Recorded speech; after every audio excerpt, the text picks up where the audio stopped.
हम एपिसोड की शुरुआत में देखते हैं कि एक जगह पर ट्रैफिक जाम हो जाता है और वहां पर बहुत सारी एमबीआई की पुलिस तैनात रहती है। जहां पर हम देखते हैं कि एक लड़का अपनी बंदी को लेकर जा रहा होता है। तभी हम देखते हैं कि उसकी बंदी कांप रही होती है, तो वो बोलता है कि वह कांपना बंद करो, नहीं तो वो हमें पकड़ लेंगे। एमबीआई को शक होता है और वो उन्हें रुकने के लिए बोलता है। तभी वो लोग भागने लगते हैं। तभी हम देखते हैं कि एमबीआई भी उसके पीछे भागती है। तभी हम देखते हैं कि एक सेक्रेटरी उसके बगल में आती है और बोलती है कि 95 नंबर को नो। इससे दोस्तों हमें पता चलता है कि ये जो सेक्रेटरी है वो भी एक सेक्रेटरी है और इसका नंबर 95 है। तब जो सेक्रेटरी रहती है वो घबरा कर बोलती है कि भागिए, नहीं तो वो आपको जान से मार देंगे।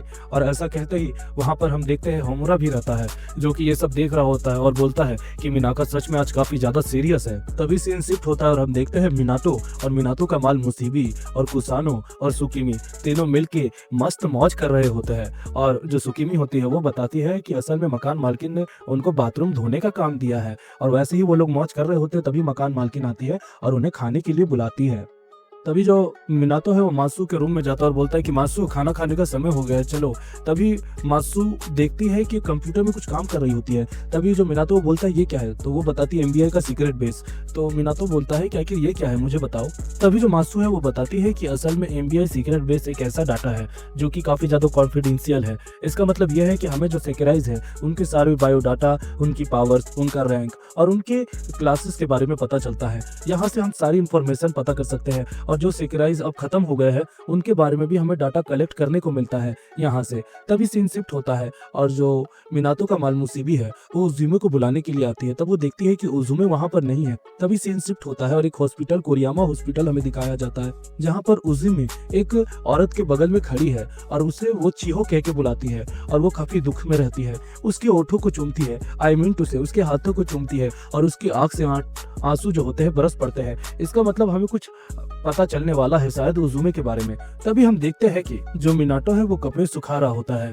तभी वहां पर मकान मालकिन आती है और बोलती है कि तुम काफी अच्छा कर रहे हो मिनातो। तभी हम देखते हैं कि मिनातो का छोटा माल कुसानो चूहे की ड्रेस में आती है और उसकी प्यारी प्यारी कवाई लुक के कारण जो मकान मालकिन है वो भी पिघल जाती है और बताती है कि तुम्हें ये कपड़े कहाँ से मिले। तो बोलती मुझे उजुमे के रूम से मिले। तब वो बताती है कि एक टाइम पे उजुमे भी काफी ज्यादा खुश थी, वो हमेशा से ही मजाकिया चीजें करती रहती थी और मुझे हंसाती थी, लेकिन वो कुछ समय से काफी ज्यादा उदास है।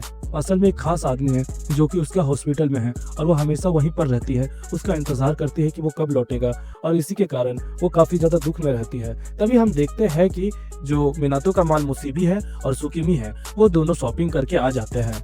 तभी सीन शिफ्ट होता है और हमें दिखाया जाता है उजुमे को, जिसकी जो आशिका है वो उड़ जाती है और वो बोलती है कि क्या तुम ठीक हो, मैं तुम्हारी आशिका हूँ, तभी मैं तुम्हारे लिए ज्यादा कुछ नहीं कर सकती। उजुमे बोलती कि नहीं, तुमने जितना कुछ किया है वही मेरे लिए काफी है। और वो दोनों काफी अच्छा समय साथ बिताते हैं। तभी हम देखते हैं कि दूसरी तरफ जो मिनातो रहता है वो मासू के साथ डाटा देख रहा होता है। तभी वहां पर सुकीमी आती है और वो दोनों के बीच कुछ खुफिया गुफ्तगू होती है जिसमें मिनातो को इलू इलू हो जाता है सुकीमी के दौरान। तभी हम देखते हैं कि दरवाजा खुलता है और वहां पर मुसीबी आ जाती है।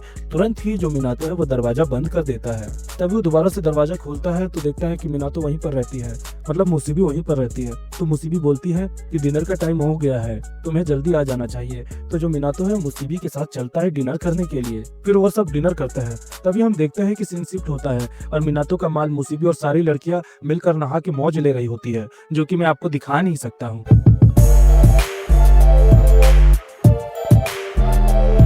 और उसके बाद हम देखते हैं कि जो मासू है वो कंप्यूटर में कुछ काफी ज्यादा खौफनाक रिसर्च कर रही होती है। तभी सीन शिफ्ट होता है और कार में हम देखते हैं वही पीले बाल वाले लड़के को, जो कि हैरान होकर बोलता है कि नंबर 4 जिसने मेरे सेकेराई को खत्म कर दिया, आखिर उसने ऐसा किया क्यों, जबकि उसकी और मेरे सेकेराई की कोई दुश्मनी नहीं थी। तभी उसका जो दूसरा दोस्त होता है वो बोलता है कि इसमें हम कुछ नहीं कर सकते, ये एक गेम है और गेम शुरू हो गया है, तो बेहतर ये रहेगा कि तुम्हें जो अपने सेकेराइज है उन्हें लगाम लगा के रखना चाहिए और एक अच्छी रणनीति के साथ सब चीजों का प्लान करना चाहिए।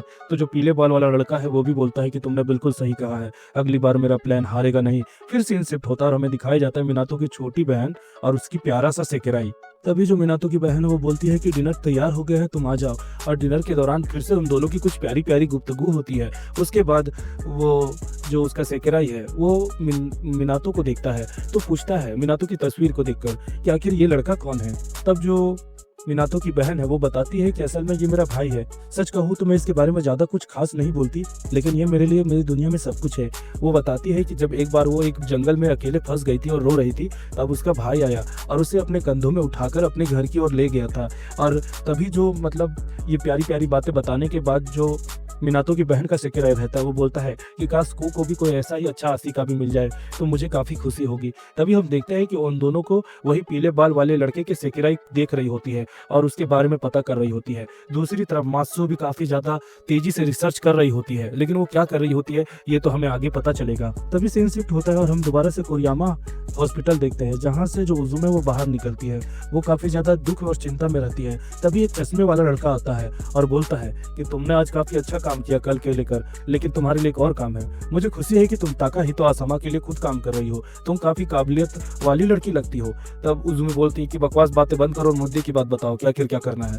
तब वो सिंपली नेक्स्ट टारगेट बताता है कुरुहो, जो कि एपिसोड के स्टार्टिंग में हमें दिखाई गई एक सेकेराई है। वो बताता है कि इसका रैंक 95 है और इसके पास कोई एक स्पेशल पावर है जो कि अभी तक हमें पता नहीं चली है, लेकिन तुम इसका पता लगा सकते हो इसे मार के।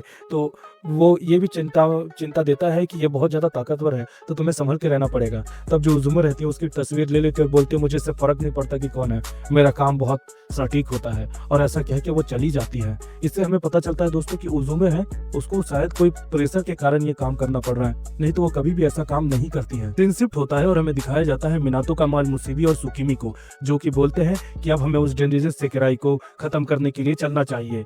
तब जो कगारी रहता है वो बोलता है कि शायद आज मुझे गार्डनिंग करने की जरूरत नहीं, क्योंकि यही लोग काम कर देंगे मेरा।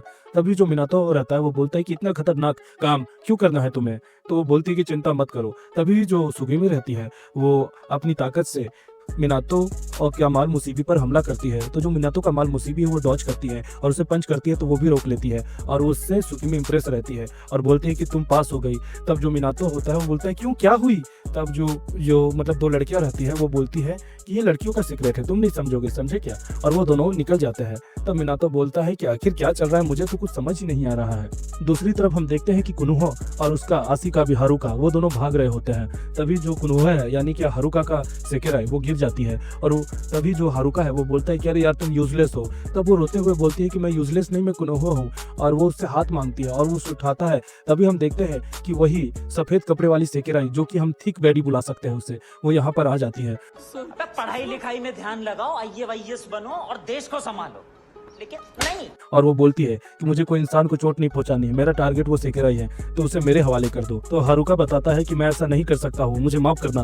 तभी वो बोलती है कि ठीक है, तो आज मुझे तुम दोनों का ही काम तमाम करना पड़ेगा। तभी वो अपना अटैक करती है, जिसके कारण जो हारुका है उसे गले लगा लेता है कुनुहो को बचाने के लिए। तभी कुनुहो डर जाती है, लेकिन वो चिल्लाती है। इससे हमें पता चलता है कि कुनुहो के पास आवाज की ताकत है, जिससे वो चिल्लाकर कोई भी वार को ब्लॉक कर सकती है। चिल्लाने के कारण जो सुकीमी और मुसीबी है वो दोनों भी संचेत हो जाते हैं और उसका पीछा करने लगते हैं। तभी जो हम देखते हैं सफेद कपड़े वाली लड़की है वो धराशाही हो जाती है, लेकिन वो फिर दोबारा उठ जाती है और बोलती है कि अब मुझे गुस्सा आ रहा है।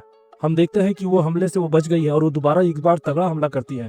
तभी जो सुकीमी है वो अपने पानी के हमले से उसे रोक लेती है और सुकीमी और मुसीबी अपना इंट्रोडक्शन करते हैं कि वो है सेकेराइज नंबर 9 और सेकेराइज नंबर 88 और आज वो उससे लड़ने के लिए आए हैं। तभी जो सफेद कपड़े वाली लड़की रहती है उसके अंदर हमें उजुमे दिखाया जाता है, तो उजुमे ही वो सफेद कपड़े वाली लड़की है।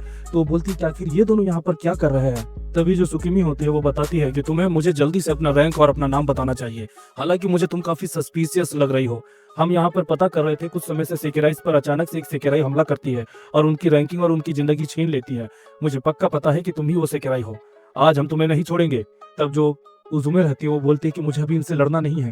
तभी वहां पर हम देखते हैं कि दोबारा से मेरी प्यारी थिक मॉमी वहां से बगल से पार होती है और सबका ध्यान उसी पे चला जाता है। तभी हम देखते हैं कि जो थिक मॉमी है वो देसी पौवा मार रही होती है और देसी पौवा मार के उसे बोलती है हारुका और कुनुहो को कि तुम लोग को यहाँ से निकल जाना चाहिए, समझे क्या।